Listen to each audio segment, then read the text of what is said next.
नमस्कार दोस्तों, एक बार फिर से स्वागत है आपका हमारे India top notch YouTube channel पर। तो आज हम आपके लिए लेकर आए हैं एक नई वीडियो, दुनिया की सबसे टॉलेस्ट स्टैचू जिसका नाम है स्टैचू ऑफ यूनिटी। तो दोस्तों, सबसे पहले हम आपको अपने चैनल के बारे में फिर से बता दें कि हम ऐसी ही वीडियो लाते रहेंगे जिससे आपको अपने देश की रोचक और महत्वपूर्ण चीज़ों के जानकारियाँ मिलती रहें। तो अगर आपको ऐसी ही भी जानकारी चाहिए तो हमारे चैनल से जुड़े रहने के लिए चैनल को लाइक करो, शेयर करो, सब्सक्राइब करो और बेल आइकन को दबाना मत भूलो, जिससे कि आपको हमारी लेटेस्ट वीडियो मिलती रहे। और कमेंट बॉक्स में अपनी सलाह जरूर दें, जिससे कि आपकी मनपसंद वीडियो हम बनाते रहें। तो आइए दोस्तों, हम शुरू करते हैं वर्ल्ड टॉलेस्ट स्टैचू जिसका नाम है स्टैचू ऑफ यूनिटी। तो सबसे पहले आइए कुछ इतिहास के बारे में जान लेते हैं, जिससे आपको स्टैचू ऑफ यूनिटी के पीछे का राज पता चल सके और इसका नाम स्टैचू ऑफ यूनिटी ही क्यों पड़ा, कोई दूसरा नाम क्यों नहीं रखा गया। जैसा कि बचपन में सरदार पटेल जी का नाम तो सबने ही सुना होगा, पर इनका योगदान क्या था बहुत ही कम लोग जानते होंगे। मैं बताता हूँ। इन्होंने पूरे भारतवर्ष में को अखंडता से खंडता में जोड़ने का काम किया, जो कि कश्मीर से कन्याकुमारी और अरुणाचल प्रदेश से गुजरात के कच्छ तक है। तो वल्लभ भाई झावेर भाई पटेल, जो सरदार पटेल के नाम से लोकप्रिय थे, एक भारतीय राजनीतिज्ञ थे। उन्होंने भारत के पहले उप प्रधानमंत्री के रूप में कार्य किया था। वे एक भारतीय अधिवक्ता और राजनेता भी थे, जो भारतीय राष्ट्रीय कांग्रेस के एक वरिष्ठ नेता और भारतीय गणराज्य के संस्थापक पिता थे, जिन्होंने स्वतंत्रता के लिए देश के संघर्ष में अग्रणी भूमिका निभाई और एक एकीकृत स्वतंत्र राष्ट्र में अपने एकीकरण का मार्गदर्शन किया। भारत और अन्य जगहों पर उन्हें अक्सर हिंदी, उर्दू और फारसी में सरदार कहा जाता था, जिसका अर्थ है प्रमुख, मुखिया। उन्होंने भारत के राजनीतिक एकीकरण और 1947 के भारत पाकिस्तान युद्ध के दौरान गृह मंत्री के रूप में कार्य किया था। पटेल जी का जन्म नडियाड, गुजरात में एक लेवा पटेल पाटीदार जाति में हुआ था। वे झवेर भाई पटेल एवं लाडला देवी की चौथी संतान थे। सोमा भाई, नरसिंह भाई और विट्ठल भाई उनके बड़े भाई थे। उनकी शिक्षा मुख्यतः स्वाध्याय से हुई। लंदन जाकर उन्होंने बैरिस्टर की पढ़ाई की और वापस आकर अहमदाबाद में वकालत करने लगे। महात्मा गांधी के विचारों से इतना प्रेरित हो गए, उन्होंने भारत के स्वतंत्रता आंदोलन में भी भाग लिया। स्वतंत्रता के समय भारत में 562 देशी रियासतें थीं। इनका क्षेत्रफल भारत का लगभग 40% था। सरदार पटेल ने आजादी के ठीक पूर्व संक्रमण काल में ही वीपी मेनन के साथ मिलकर कई देशी राज्यों को भारत में मिलाने के लिए कार्य आरंभ कर दिया था। पटेल और मेनन ने देशी राजाओं को बहुत समझाया कि उन्हें स्वायत्तता देना संभव नहीं होगा। इसके परिणाम स्वरूप 3 को छोड़कर शेष सभी राजवाड़ों ने स्वेच्छा से भारत में विलय का प्रस्ताव स्वीकार कर लिया। केवल जम्मू एंड कश्मीर, जूनागढ़ तथा हैदराबाद राज्य के राजाओं ने ऐसा करना नहीं स्वीकारा। तो जूनागढ़ सौराष्ट्र के पास एक छोटी रियासत थी और चारों ओर से भारतीय भूमि से घिरी थी। वह पाकिस्तान के समीप नहीं था। वहां के नवाब ने 15 अगस्त 1947 को पाकिस्तान में विलय की घोषणा कर दी। राज्य की सर्वाधिक जनता हिंदू थी और भारत विलय चाहती थी। नवाब के विरुद्ध बहुत विरोध हुआ तो भारतीय सेना जूनागढ़ में प्रवेश कर गई।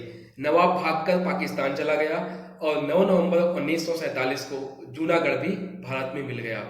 फरवरी 1948 में वहां जनमत संग्रह कराया गया था, जो भारत में विलय के पक्ष में रहा। हैदराबाद भारत की सबसे बड़ी रियासत थी उन दिनों में, जो चारों ओर से भारतीय भूमि से घिरी थी। वहां के निजाम ने पाकिस्तान के प्रोत्साहन से स्वतंत्र राज्य का दावा किया और अपनी सेना बढ़ाने लगा। वह ढेर सारे हथियार आयात करता रहा। पटेल चिंतित हुए। अंततः भारतीय सेना 13 सितंबर 1948 को हैदराबाद में प्रवेश कर गई। 3 दिनों के बाद निजाम ने भी आत्मसमर्पण कर दिया और नवंबर 1948 में भारत में विलय का प्रस्ताव स्वीकार कर लिया। नेहरू ने कश्मीर को यह कहकर अपने पास रख लिया कि यह समस्या एक अंतर्राष्ट्रीय समस्या है। कश्मीर समस्या को संयुक्त राष्ट्र संघ में ले गए और अलगाववादी ताकतों के कारण कश्मीर की समस्या दिनों दिन बढ़ती गई। 5 अगस्त 2019 को प्रधानमंत्री मोदी और गृह मंत्री अमित शाह जी के प्रयास से कश्मीर को विशेष राज्य का दर्जा देने वाला अनुच्छेद 370-35A समाप्त हुआ। कश्मीर भारत का अभिन्न अंग बन गया और सरदार पटेल का भारत को अखंड बनाने का सपना स्वीकार हुआ। 31 अक्टूबर 2019 को जम्मू कश्मीर तथा लद्दाख के रूप में 2 केंद्र शासित प्रदेश अस्तित्व में आए। अब जम्मू कश्मीर केंद्र के अधीन रहेगा और भारत के सभी कानून वहां लागू होंगे। पटेल जी को कृतज्ञ राष्ट्र की यही सच्ची श्रद्धांजलि है। तो स्टैचू ऑफ यूनिटी भारत के प्रथम उप प्रधानमंत्री तथा प्रथम गृह मंत्री वल्लभ भाई पटेल को समर्पित एक स्मारक है, जो भारतीय राज्य गुजरात में स्थित है। गुजरात के तत्कालीन मुख्यमंत्री नरेंद्र मोदी ने 31 अक्टूबर 2013 को सरदार पटेल के जन्म दिवस के मौके पर इस विशालकाय मूर्ति के निर्माण का शिलान्यास किया था। यह स्मारक सरोवर बांध से 3.2 किलोमीटर की दूरी पर साधु बेट नामक स्थान पर है, जो कि नर्मदा नदी पर एक टापू है। यह स्थान भारतीय राज्य गुजरात के भरूच के निकट नर्मदा जिले में स्थित है। यह विश्व की सबसे ऊंची इमारत है, जिसकी लंबाई 182 मीटर 597 फीट है। इसके बाद विश्व की दूसरी सबसे ऊंची मूर्ति चीन में स्प्रिंग टेम्पल बुद्ध है, जिसकी आधार के साथ कुल ऊंचाई 153 मीटर 502 फीट है। प्रारंभ में इस परियोजना की कुल लागत भारत सरकार द्वारा लगभग 3000 करोड़ रुपए रखी गई थी। बाद में लार्सन एंड टर्बो ने अक्टूबर 2014 में सबसे कम 2989 करोड़ की बोली लगाई, जिसमें आकृति निर्माण तथा रखरखाव शामिल था। निर्माण कार्य का प्रारंभ 31 अक्टूबर 2013 को प्रारंभ हुआ। मूर्ति का निर्माण कार्य मध्य अक्टूबर 2018 में समाप्त हो गया। इसका उद्घाटन भारत के प्रधानमंत्री नरेंद्र मोदी द्वारा 31 अक्टूबर 2018 को सरदार पटेल के जन्म दिवस के मौके पर किया गया। सरदार पटेल की मूर्ति को रखने का सम्मान हमारे पद्म भूषण पुरस्कार से सम्मानित श्री रामसूत्र को मिला। पहली चुनौती उनके साथ न्याय करने के लिए एक उपयुक्त मुद्रा अभिव्यक्ति के लिए चुनी गई थी। हालांकि एल&टी की भूमिका एक ईपीसी ठेकेदार की थी, फिर भी उन्होंने चयन प्रक्रिया में सक्रिय रुचि ली थी। इतिहासकारों और विशेषज्ञों ने हजारों तस्वीरों के इस माध्यम से स्थानांतरित करने के बाद टीम इस बात पर एकमत हो गई थी कि मूर्ति को कैसा दिखना चाहिए। श्री रामसूत्र ने अलग अलग आकारों में मूर्ति कला का निर्माण किया और हर विवरण का बार बार सम्मान करते हुए नवीनतम 3D स्कैनिंग तकनीकी और कंप्यूटर नियंत्रित उत्पादन विवरण का सटीक उत्पादन सुनिश्चित करते थे। तो गुजरात सरकार द्वारा 7 अक्टूबर 2010 को इस परियोजना की घोषणा की गई थी। इस मूर्ति को बनाने के लिए लोहा पूरे भारत के गांव-गांव में रहने वाले किसानों से खेती के काम में आने वाले पुराने और बेकार हो चुके औजारों का संग्रह करके जुटाया गया। सरदार वल्लभ भाई पटेल राष्ट्रीय एकता ट्रस्ट ने इस कार्य में हेतु पूरे भारतवर्ष में 36 कार्यालय खोले थे, जिससे लगभग 5 लाख किसानों से लोहा जुटाने का लक्ष्य रखा गया। इस अभियान का नाम स्टैचू ऑफ यूनिटी अभियान दिया गया। 3 माह लंबे इस अभियान में लगभग 6 लाख ग्रामीणों ने मूर्ति स्थापना हेतु लोहा दान दिया। इस दौरान लगभग 5000 मीट्रिक टन लोहे का संग्रह किया गया। हालांकि शुरुआत में यह घोषणा की गई थी कि संग्रहित किया गया लोहे का उपयोग मुख्य प्रतिमा में किया जाएगा, मगर बाद में यह लोहा प्रतिमा में उपयोग नहीं हो सका और इसे परियोजना से जुड़े अन्य निर्माणों में किया गया।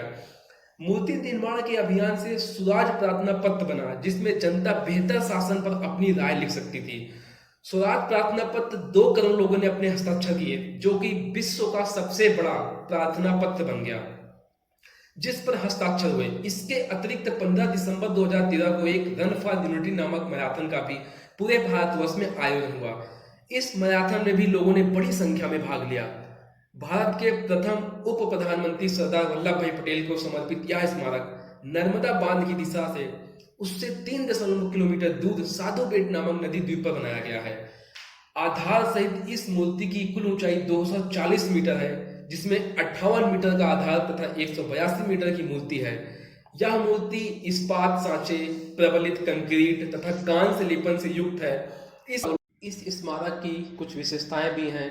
मूर्ति पर कांस्य लेपन, स्मारक तक पहुंचने के लिए लिफ्ट, मूर्ति का त्रिस्तरीय आधार जिसमें प्रदर्शनी, फ्लोर, छज्जा और छत शामिल है। छत पर स्मारक उपवन, विशाल संग्रहालय तथा प्रदर्शनी हॉल है, जिसमें सरदार पटेल की जीवन तथा योगदानों को दर्शाया गया है। नदी से 500 फीट ऊंचा ऑब्जर्वर डेक का भी निर्माण किया गया था, जिसमें एक ही समय में 200 लोग मूर्ति का निरीक्षण कर सकते हैं। नाव के द्वारा केवल 5 मिनट में मूर्ति तक पहुंचा जा सकेगा। एक आधुनिक पब्लिक प्लाजा भी बनाया गया है, जिससे नर्मदा नदी व मूर्ति देखी जा सकती है।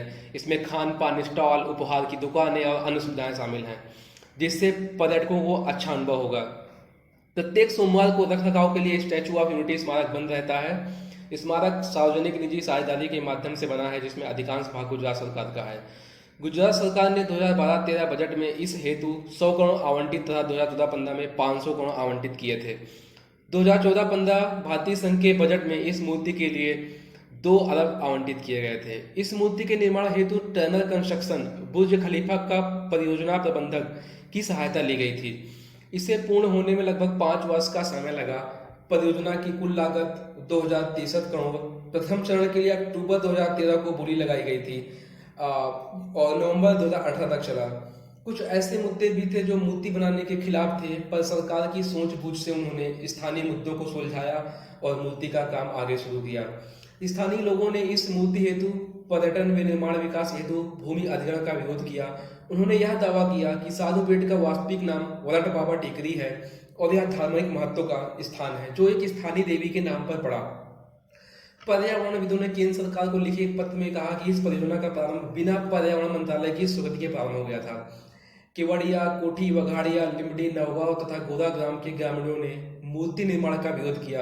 उनकी मांग थी कि इस पूर्व बांध एवं गणेश्वर तालुका के गठन के लिए अधिग्रहित की गई थी 970 एकड़ भूमि के स्वामित्व का अधिकार उन्हें वापस दिया जाए। उन्होंने केवड़िया क्षेत्र विकास प्राधिकरण के गठन के अलावा गणेश्वर मेड़वा पक्की सड़क परियोजना का निर्माण का विरोध किया। गुजरात सरकार ने उनकी मांगों को स्वीकार कर लिया। जब 2014-15 के केंद्रीय बजट में इस मूर्ति के लिए 2 अरब रुपए आवंटित किए गए तो कुछ लोगों तथा विपक्षी राजनीतिक दलों ने इतने अधिक खर्चे की निंदा की तथा महिला सुरक्षा, शिक्षा, कृषि योजनाओं पर अधिक धन खर्च करने की सलाह दी। एल&टी ने मूर्ति पर कांस्य लेपन हेतु टीक्यू आर्ट फाउंड्री के साथ करार किया, जो कि मूल रूप से नानचांग चीन स्थित जियांगसी टॉनिक कंपनी की सहायक है। इस कदम का गुजरात विधानसभा का मुख्य विपक्षी दल भारतीय राष्ट्रीय कांग्रेस ने जमकर विरोध किया था। तत्कालीन गुजरात के मुख्यमंत्री नरेंद्र मोदी ने 31 अक्टूबर 2013 को सरदार वल्लभ भाई पटेल के 138वें जन्मदिवस के अवसर पर इस स्मारक का शिलान्यास किया था। इसके पश्चात मोदी ने लाल कृष्ण आडवाणी के साथ यह घोषणा की कि यह मूर्ति निर्माण के बाद दुनिया की सबसे लंबी मूर्ति होगी। भारतीय विनिर्माण कंपनी लार्सन एंड टर्बो ने 27 अक्टूबर 2014 को सबसे कम रुपए 2,989 करोड़ की बोली लगाकर आकृति निर्माण तथा की जिम्मेदारी ली। मूर्ति का निर्माण मध्य अक्टूबर 2018 तक समाप्त हो गया था। प्रधानमंत्री नरेंद्र मोदी ने 31 अक्टूबर 2018 को, जो राष्ट्रीय एकता दिवस के रूप में जाना जाता है, इस मूर्ति का उद्घाटन किया था और देश के नाम इस मूर्ति को किया। तो दोस्तों, अगर वीडियो आपको अच्छी लगे तो प्लीज़ चैनल को लाइक करो, शेयर करो, सब्सक्राइब करो और बेल आइकन को दबाना मत भूलो, जिससे आपको हमारी आने वाली वीडियो मिलती रहे। और कमेंट बॉक्स में अपनी सलाह जरूर दें, जिससे आपको हम नई वीडियो देते रहें। धन्यवाद दोस्तों।